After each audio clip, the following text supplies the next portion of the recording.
In the hills and villages of medieval France, a secret faith took root.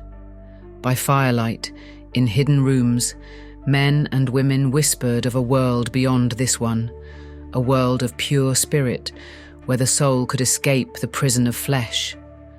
They called themselves good Christians, but to Rome, they were something else entirely: heretics.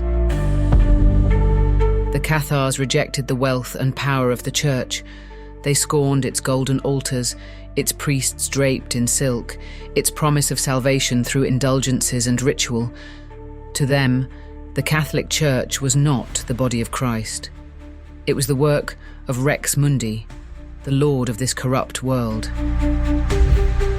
The Cathars preached a simpler path, a truer Christianity, one that led not to the rule of popes, but to the liberation of the soul. For this, they were condemned. A crusade was called, not against foreign infidels, but against fellow Christians. What followed was a war of faith, a massacre, an inquisition. The Cathars vanished in fire and blood, or so history claims, but their secrets did not burn so easily.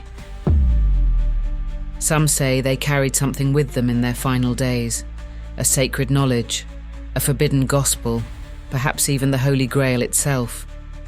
Their voices were silenced, but their echoes remain. This is the story of Christianity's lost heretics, the Cathars, and the truth they died to protect.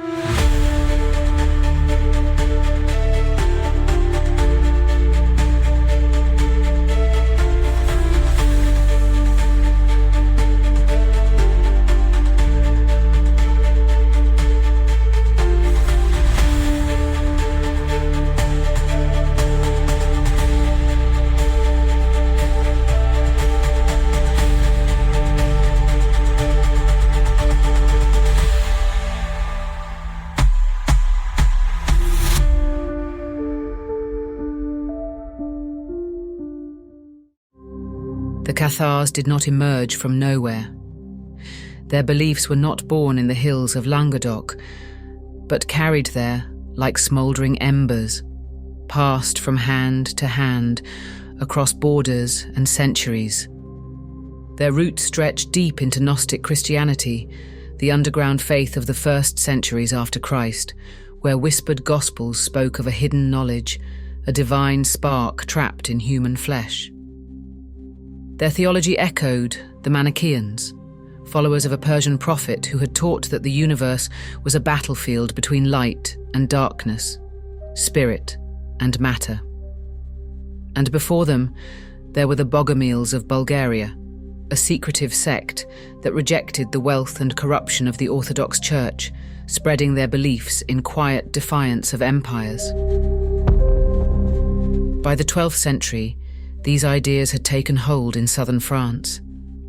Here, among the stone villages of Languedoc, they flourished into something new, a faith without churches, without priests, without altars.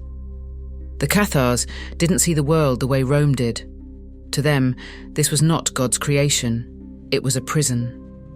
The true God, they said, was unknowable, a being of pure spirit who had no part in shaping this corrupt world. That was the work of another, a false god, a Rex Mundi, the king of the world. He was the ruler of all things physical, the architect of pain, suffering, and illusion. He had built the earth and filled it with hunger, with violence, with the rot of time. He was the god of kings and popes, of armies and gold. And so the Cathars rejected the material world. Christ, they believed, had never been flesh. He had been an apparition, a being of light who had only appeared to suffer. His message meant to free souls from this prison, not bind them to it. The crucifix, the Mass, the sacraments, all of it was meaningless. Salvation could not come through bread and wine, through priests or cathedrals. It could only come through purification, through escaping the endless cycle of reincarnation. breaking free of the world's illusion to return to the divine. That was the secret they carried, the truth that made them dangerous. And so they lived as if the world was already dead. Their leaders, called perfecti, renounced all earthly pleasures. They owned nothing, wore simple robes, ate no meat.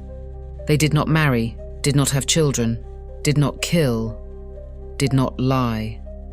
They walked barefoot from town to town, preaching under the open sky, offering a single, final sacrament, the consolamentum. With a touch and a prayer, they purified the soul, preparing it to escape this world forever. They did not build grand churches or demand tithes. They healed the sick, took in the poor, and asked for nothing. And in an age of war and corruption, their example was powerful. The people of Languedoc listened. Nobles and peasants alike turned away from the Catholic priests, from their silk robes and golden altars, from their promises of salvation bought with coin. They saw the Cathar simplicity, their kindness, and they believed. The faith spread, first in whispers, then in numbers too large to ignore. Entire villages embraced it. By the late 1100s, Cathar preachers were more respected than priests, their gatherings larger than the Catholic masses. Even lords and knights protected them, seeing in them not heretics, but something closer to the apostles than anything the Church had to offer.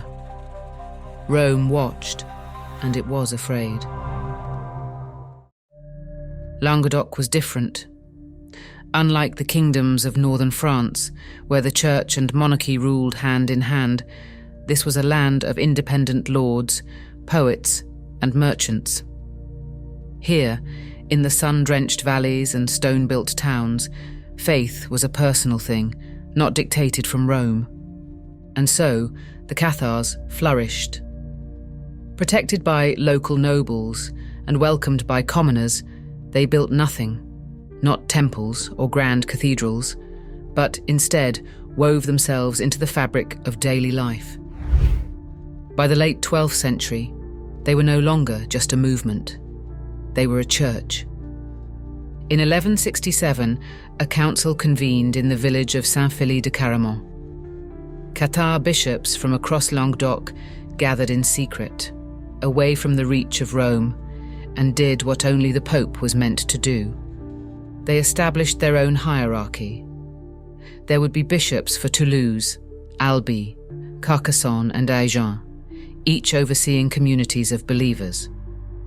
It was an act of quiet defiance, a declaration that the Cathars were not simply a rogue sect, but an alternative Christianity, one that neither needed nor wanted the authority of Rome.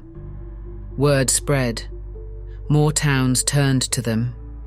Catholic priests found themselves preaching to empty churches, while Cathar perfects filled the village squares. Even the nobility took notice. Lords like Raymond VI of Toulouse tolerated, even protected them. It was not that Raymond was a Cathar himself. He wasn't. But in a land where the Pope's reach was weak, Catharism was useful. It allowed him to stand against northern French kings, to assert his own authority in a world where the Church demanded obedience. Rome was watching, and Rome was afraid. Pope Innocent III had been patient. He had sent missionaries to debate the Cathars, Dominican friars who tried through reason and scripture to bring them back into the fold. The perfects debated them in public, calmly dismantling their arguments.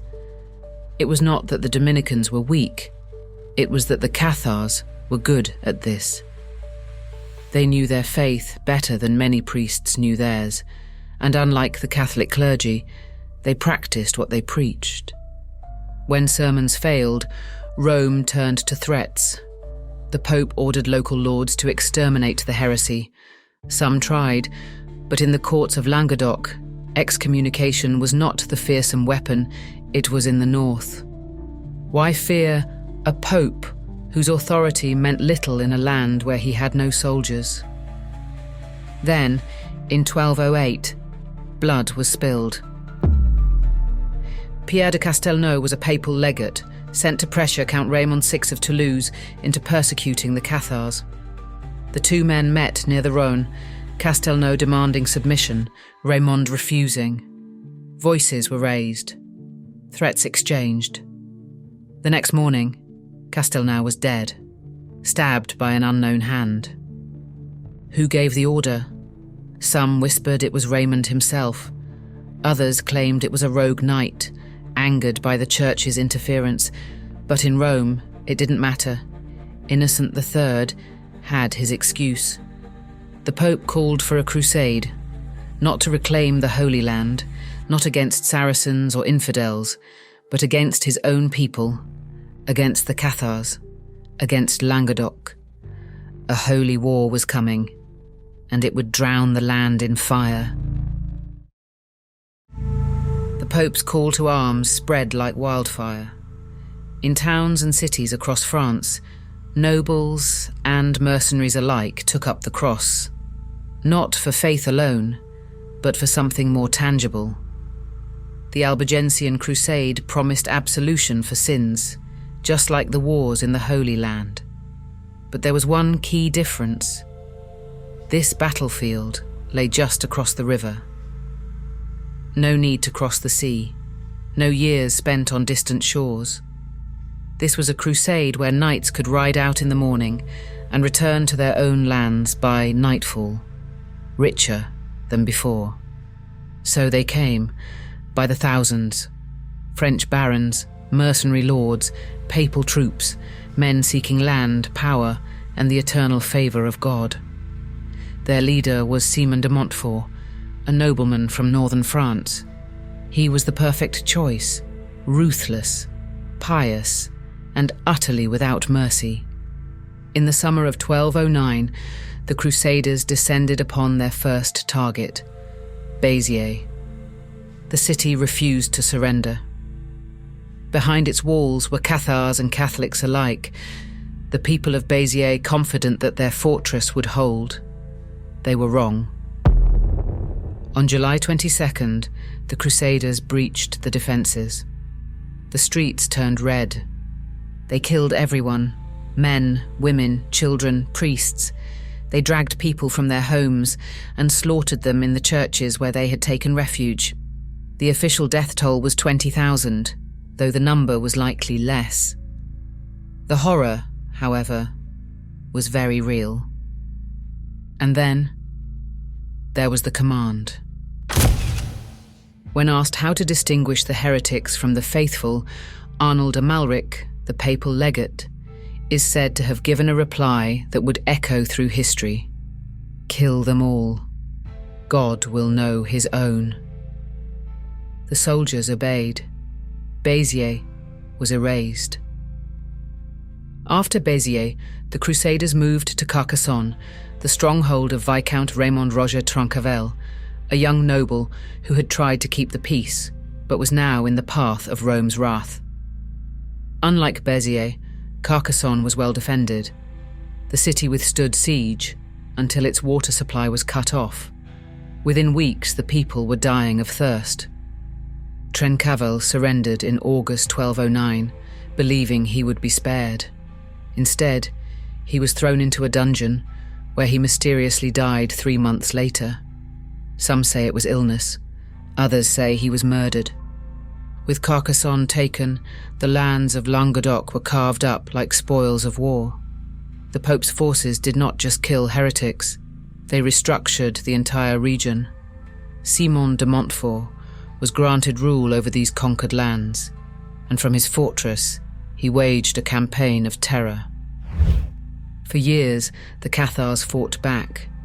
They could not face the Crusaders in open battle, but they knew their land.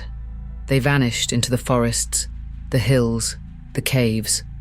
Lords who had once ruled freely now found themselves fugitives, waging a desperate war of ambushes and rebellion. Raymond VI of Toulouse, excommunicated and humiliated, returned in 1217, gathering his people to drive out the invaders. For a moment, it seemed as if the tide might turn. But then, in 1218, Simon de Montfort died in battle outside the walls of Toulouse. A stone from a siege engine, fired by the city's defenders, crushed his skull. It was a victory, but a fleeting one. The crusade raged on, now driven by political ambition as much as religious zeal. By 1229, it was over. The Treaty of Paris forced Count Raymond VII, son of Raymond VI, to submit to the French crown and the church. Languedoc was no longer independent. The dream of a Cathar land was gone. But the faith, that did not die so easily. They had lost their lands, their lords, their cities, but the Cathars still lived. Some fled, some hidden, and some clung to the belief that the war was not yet over. They still had one last refuge: Montségur. The Cathars had lost everything: their lords, their cities, their lands. The crusade had burned through Languedoc like a wildfire, leaving behind smouldering ruins and broken oaths. But the faith endured, and in the mountains, the last believers made their stand. Perched high in the Pyrenees, Montségur was more than a fortress. It was a sanctuary, a last refuge for the Cathar faithful. To the perfects who gathered within its stone walls, Montségur was something more than a stronghold. It was sacred ground, a place outside the reach of Rex Mundi, the corrupt ruler of the material world. And for a time, it seemed untouchable. The steep cliffs, the sheer rock faces. It was a castle in the sky, and to reach it was to step beyond the world itself. But Rome had patience, and Rome had the Inquisition. In 1243, a Catholic army of thousands laid siege to Montségur. Inside, barely 200 Cathar perfects and their sympathizers remained. They had food, water, and faith, but no hope of relief. For 10 months the walls held. Then in March 1244, Montségur fell. The Crusaders offered a choice: conversion or death. The Cathars chose death. On March 16, 1244, over 200 Cathar perfects walked willingly into the flames. There was no resistance, no begging, no cries for mercy. They sang as they burned. And when the fires died, the last great bastion of Catharism was gone. Or so the church believed. There was a story, a whisper, a legend, that in the days before Montségur's fall, a small group of Cathars escaped, slipping past the Crusader lines under cover of night. They carried something with them, something precious, a treasure. What was it? Some say it was gold, but the Cathars had no wealth. Others claim it was a secret gospel, a lost Christian teaching too dangerous to be revealed. And then there are those who say it was the Holy Grail.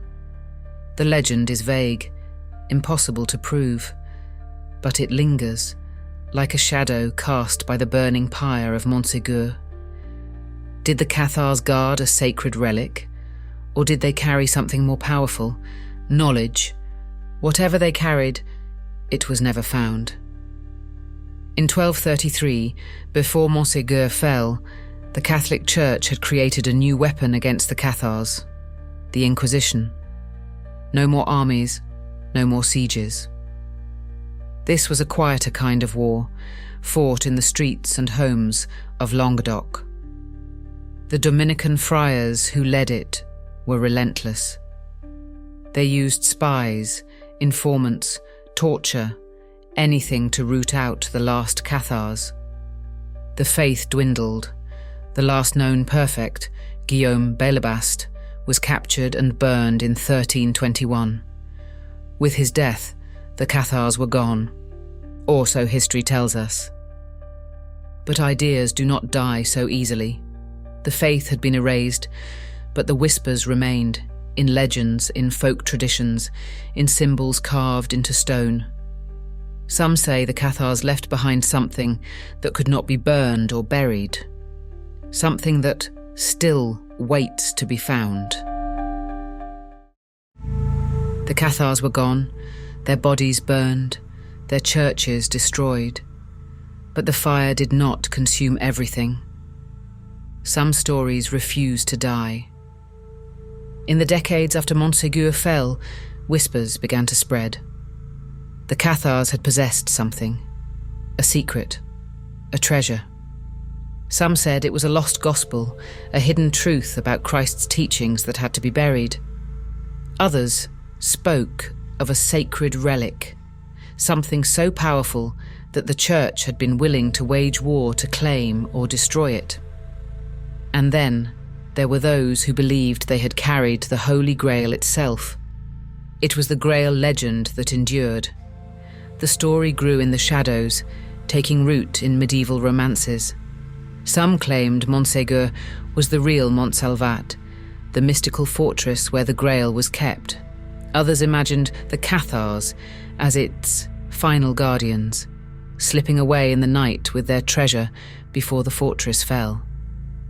Did they carry a physical relic, or was their Grail something else, a secret, a divine truth that could set souls free? Centuries later, the idea of a hidden Cathar wisdom resurfaced. In the 19th and 20th centuries, esoteric thinkers and occultists claimed the Cathars had preserved a lost Christian tradition, a Gnostic path of inner enlightenment, free from the corruption of the church. Some even suggested their teachings influenced later secret societies, from Freemasonry to Theosophy. The legend attracted the most unlikely seekers. During the 1930s, Nazi researchers scoured Montsegur, convinced the Cathars had hidden a relic of great power. The SS officer Otto Rahn believed the Holy Grail was not a cup, but a code for forbidden knowledge, something that could grant power to those who possessed it. He searched the ruins of Montségur, certain that if he could unlock the mystery, he would find the key to an ancient mystical tradition. He found nothing. There is no historical evidence linking the Cathars to the Grail, no proof they carried a sacred relic into the mountains. But the story remains, just out of reach, a ghost in the hills of Languedoc. Perhaps that is the true power of the Cathars, not in what they left behind, but in the questions they still inspire. The bonfires burned out long ago. The last Cathar perfect walked into the flames more than 700 years ago, his voice swallowed by the wind. The Catholic Church erased their faith. The Inquisition wiped away their names, but the land remembers. In the hills of Languedoc, where their villages once stood, the Cathars linger, not in flesh, but in echoes. Their castles still rise from the cliffs, stone ghosts watching over a land that once sheltered them. The ruins of Montségur stand like a scar, a reminder of a war that should have ended long ago. Their memory is carried in folk songs, in the poetry of troubadours, in whispers passed through generations. Some still call this place Pays Cathar, Cathar country. The Cathars left no scriptures, no doctrine, only stories. And stories once spoken are difficult to silence. Later generations reimagined them. During the Protestant Reformation, some saw the Cathars as rebels, proto-Protestants who had stood against Catholic corruption centuries before Luther. This was not entirely true. The Cathars were not Protestants in the way history would later define them. Their beliefs were far too radical, too alien to fit neatly into later Christian movements. But the idea of them, the image of a pure faith crushed by an oppressive church, made them martyrs in the eyes of reformers. The fascination did not end there. In modern times, the Cathars have become something else entirely. To neo-Gnostic groups, to esoteric thinkers, they are guardians of a lost wisdom, a faith of light hidden beneath history's ashes. Some believe their teachings never vanished, that they survived in secret, waiting to be rediscovered. There are those who call themselves modern Cathars, attempting to revive their beliefs, gathering in quiet ceremonies to honor the dead and reclaim the lost. They look to the past, not just for inspiration, but for something more.